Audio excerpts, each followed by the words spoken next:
If you've got physical flaws you're ashamed of, this video will change everything for you. This is my coming out, a milestone moment, a confession that should have happened years ago. The power of truth, the light of authenticity. You know, it's far too easy to hide behind the camera, maintaining some perfectly curated image that doesn't match reality. To conceal your flaws, only showcasing life's highlight reel on social media. We all know this pattern, and yet it continues feeding our deepest insecurities. That gnawing feeling that whispers, "I'm not enough," while they seem to have it all. Better life, better body, more money, living somewhere amazing. Do you feel this? That constant comparison that leaves you feeling somehow less than? And it all stems from deep insecurity. Because the truth is, I deserve all that too, and I can get it if I put in the work. So can you. Here's the cold reality. 32.9% of adults with disabilities report frequent mental distress compared to just 7.2% of those without disabilities. That's not a small gap. But today I want to talk specifically about physical flaws. The kind you can't fix with mindset exercises, therapy sessions, or daily journaling. So this is my left hand, and this is my right hand. I can't even rotate it properly. I was born with a defect in my right hand called split hand foot malformation, SHFM, or ectrodactyly. And no matter how many self-esteem techniques I practice, how much I believe in myself, or what mental gymnastics I attempt, my fingers aren't growing back, my arms not getting longer, and my body isn't magically transforming. This calls for a completely different approach.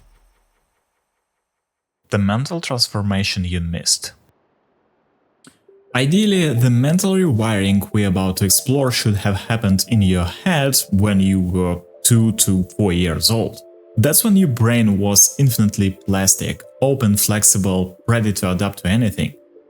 But for whatever reason, you missed that window. So now we need to do this work as adults. And this is significantly harder now. Your brain isn't that malleable anymore. It's loaded with memories, thoughts, neural pathways that have hardened over time. Every new belief you try to install has to punch through years of mental concrete. But it's not impossible. Your brain remains flexible enough to change if you approach it correctly and persistently. You can make an incredible comeback in your life. So let's begin. The split between reality and mindset. Most people wait for life to happen to them, then react. This is why most fail at almost everything they attempt. They get a flash of inspiration, try something once, face the slightest resistance, then quit. They find a new solution, another flash of inspiration, another thing to try, and the cycle continues.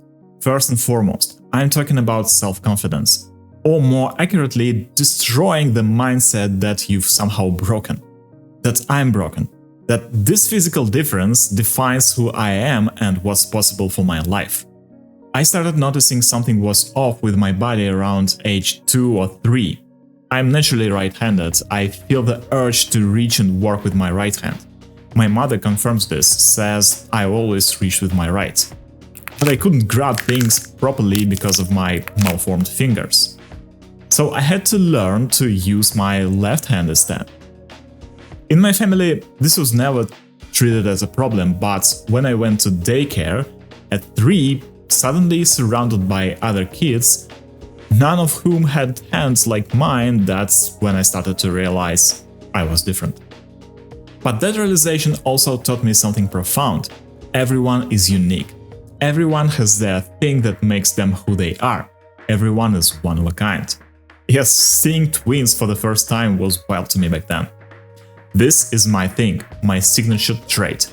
And unfortunately, I can't wish it away or fix it with exercises. The medical reality is stark. I have a V-shaped left hand with absence of central digits, specifically the congenital absence of the second, third and fourth fingers, with only a preservation of the first thumb and the fifth little finger, are both significantly shortened and dysmorphic. It's a rare condition affecting roughly 1 in 18,000 to 90,000 births. But here's what extensive research has proven.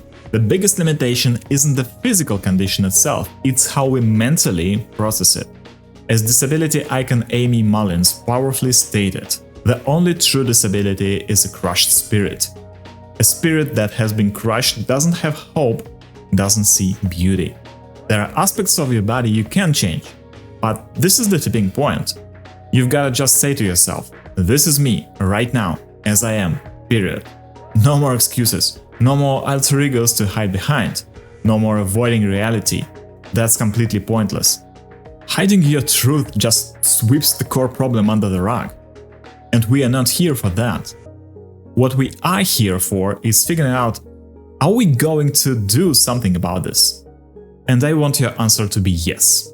Because if you just ignore it, nothing changes. You stay stuck at the same point of discomfort and shame forever. Finding your why, the moment everything changed. That moment of decision usually comes from a breakdown. Some painful emotional crack that becomes your leverage, the reason behind your transformation. I got lucky. I had that moment very early on, and it shaped me forever. One day I went to daycare. It was one of those days where you suddenly become fully self-aware, like, okay, I'm a person, other people are here, and we interact with each other. I came home with a question burning in my mind. I asked my mom directly, why is my hand like this? Is this some kind of disease? She was visibly shaken by my questioning. She explained, I was born this way and they couldn't change it. She also said something important that stayed with me forever. Everyone has their own flaws. When she asked why I was asking this question, I told her, because at daycare, the other kids stare at my hand. It makes me feel uncomfortable. I don't know exactly what was going through her head in that moment, but that night, after I was supposed to be asleep, I heard her crying in the kitchen. I crept closer and heard her talking to my dad about our conversation.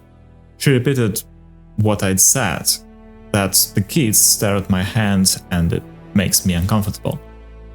And something inside me cracked open. What I'd said earlier that day, it was just a casual statement. I wasn't particularly emotional about it. I didn't cry. I was simply sharing how my day had gone. But to my mom, it hit devastatingly hard. And I realized in that moment that my words had triggered her pain. I felt utterly crushed.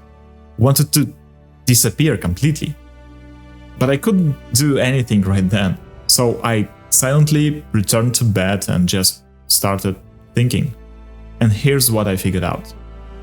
Nothing particularly wild had actually happened at daycare. I'd simply noticed how people noticed me. I remember the fundamental truth. I can't grow a new hand. That's just reality. But I absolutely can change how I think about it. And most importantly, I made a decision that I didn't want this situation to ever repeat. I didn't want my mom or dad or anyone close to me to suffer because of my physical difference. That was on me. I had caused this pain with my casual words. So I made a hard, unbreakable vow. From this day forward, my mom will never cry about my hand again. Ever. I'll do whatever it takes to make sure that never happens. That became the defining reason I started shifting my entire worldview. That was probably the launch point for my entire self-development journey. Because if I couldn't change my physical body, I could sure as hell change how I perceive it, and how others did too. This aligns perfectly with what psychological research confirms. Disability self-acceptance is foundational to positive mental health.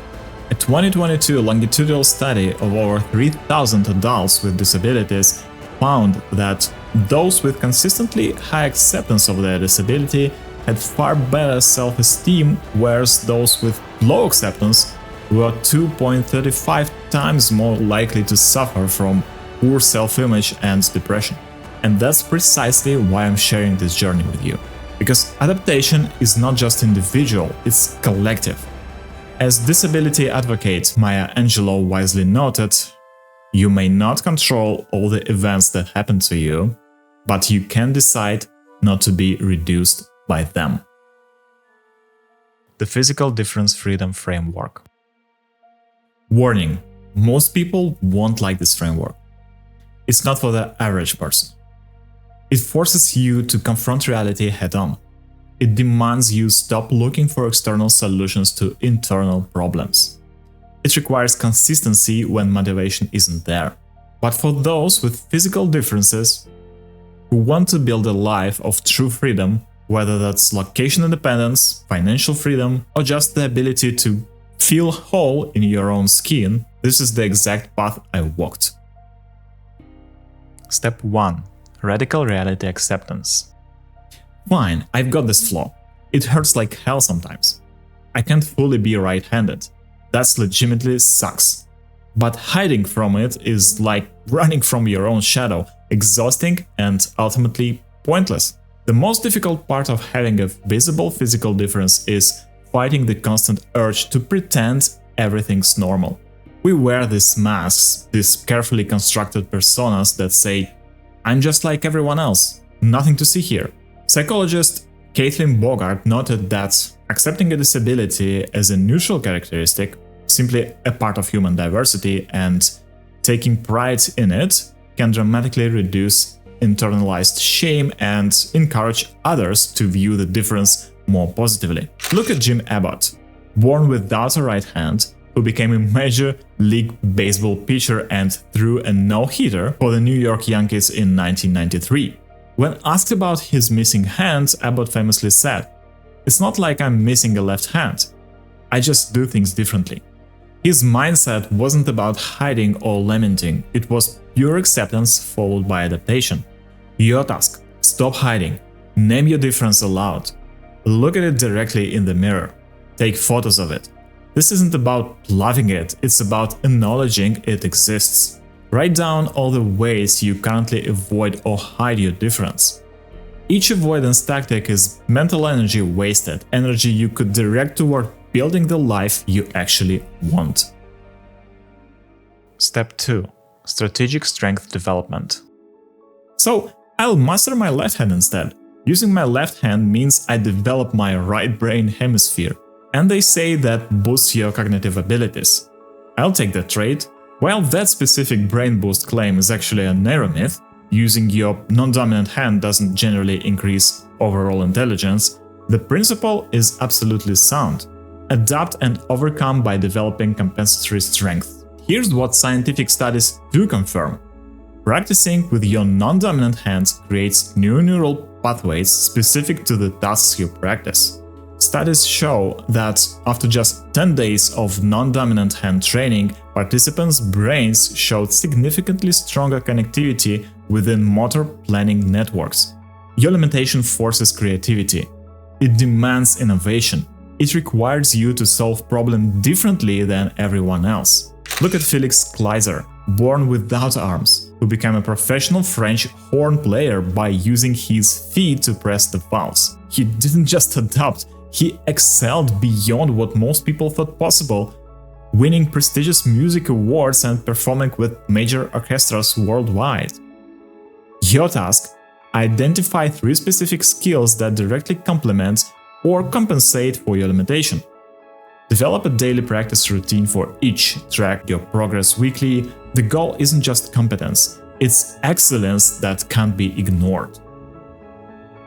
Step 3. Health optimization. Next, if I already got this one physical challenge, I'm absolutely not stacking more problems on top. No more extra illnesses, no more preventable conditions. I'm good, that's enough. The CDC reports that adults with disabilities are significantly more likely to develop chronic health conditions, often due to barriers in healthcare, poverty, or preventable factors. This isn't about victim blaming, it's about controlling what you can. Every aspect of your health that falls within your control should be optimized. Your physical difference already demands extra energy and adaptation. Don't willingly add more challenges. Your task: create a comprehensive health optimization plan, addressing sleep, nutrition, exercise, and stress management. Treat your body like a high-performance machine that needs premium fuel and regular maintenance. You simply cannot afford the luxury of poor health choices that others might get away with. Step 4. Excellence as your equalizer. Finally, if I don't want to be an outcast because of this difference, then I'll do absolutely everything in my power to earn my rightful place in society. In every other part of life, I will excel. This became my lifelong operating system. I don't know how I managed to build that belief so young, but probably because children's brains aren't undeveloped, they're just clear, pure, not yet packed with layers of other people's noise and limiting beliefs. Pretty quickly after that pivotal moment, I realized something extraordinary. I had a ton of friends, and they genuinely didn't care about my hand, not even a little bit. They still played with me, talked to me, treated me exactly like everyone else. My difference became their new normal almost immediately. Yes, at first they'd notice something different, but that actually worked powerfully in my favor. They remembered me instantly. My name, my face. I stood out naturally. It helped me become memorable. And over time, I actually became something of a leader in our group. My energy, my newfound confidence, how I interacted with others. Kids were naturally drawn to that. They wanted to be around me, to follow me, even if it sometimes meant getting into a little trouble together. Social psychology research confirms this phenomenon. Once you project genuine confidence and capability, people rapidly adjust their perception of physical differences. A comprehensive study of inclusive classrooms found that after initial curiosity, peers quickly normalize visible differences when the environment is accepting and the person with the difference demonstrates confidence. Bree Walker, a news anchor born with ectrodactyly, similar to my condition, affecting both her hands and feet, became one of the first news anchors with a visible hand difference in Los Angeles. When a television executive pressured her to wear prosthetic hands on camera, she firmly refused. Her talent and charisma ultimately won out over prejudice. Your task: identify your natural talents and interests. Develop a systematic plan to become truly exceptional in at least one visible, valuable skill. Immerse yourself in communities where that skill is highly valued. When you become known for what you can do rather than what you can't, your difference becomes a footnote, not your headline.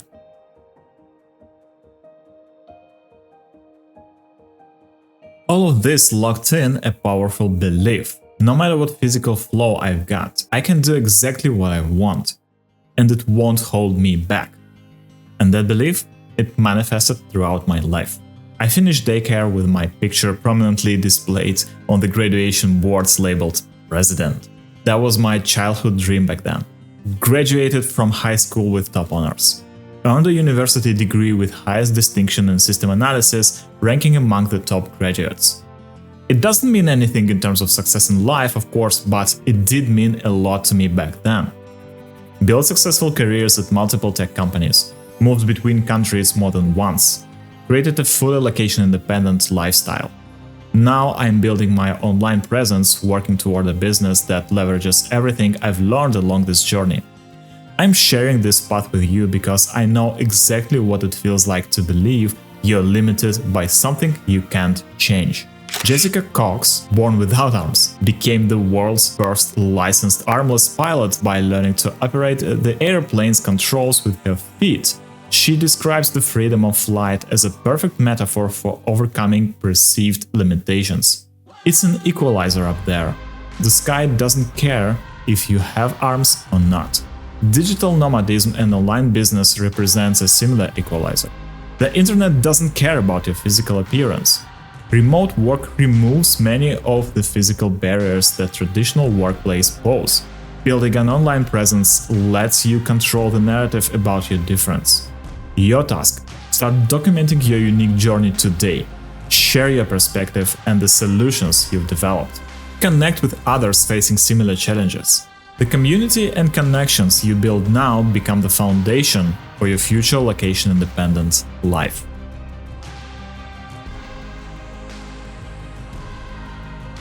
So yes, you can absolutely do this too. I'm not saying it's easy, I'm saying it's possible. The barriers between you and the freedom you desperately want are far more mental than physical. They're just stories you tell yourself about what your difference means.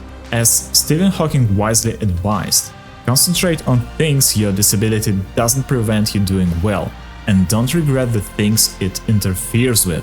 Don't be disabled in spirit as well as physically. The life I've built wasn't given to me. I constructed it deliberately, using the very difference that could have limited me as a foundation instead. I don't have all the answers. I'm still figuring things out like everyone else on this planet. But I know this with absolute certainty. Whatever physical flaw you're dealing with, it doesn't get to decide your future. You do.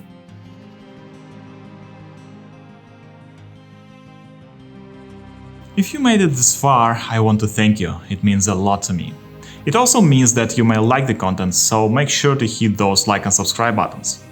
I have a written version of this video in my newsletter. You'll find the link in the description. If you subscribe, it will help and encourage me a lot to continue producing this content. And if you want to support me further, check out the links to my stuff. Thank you.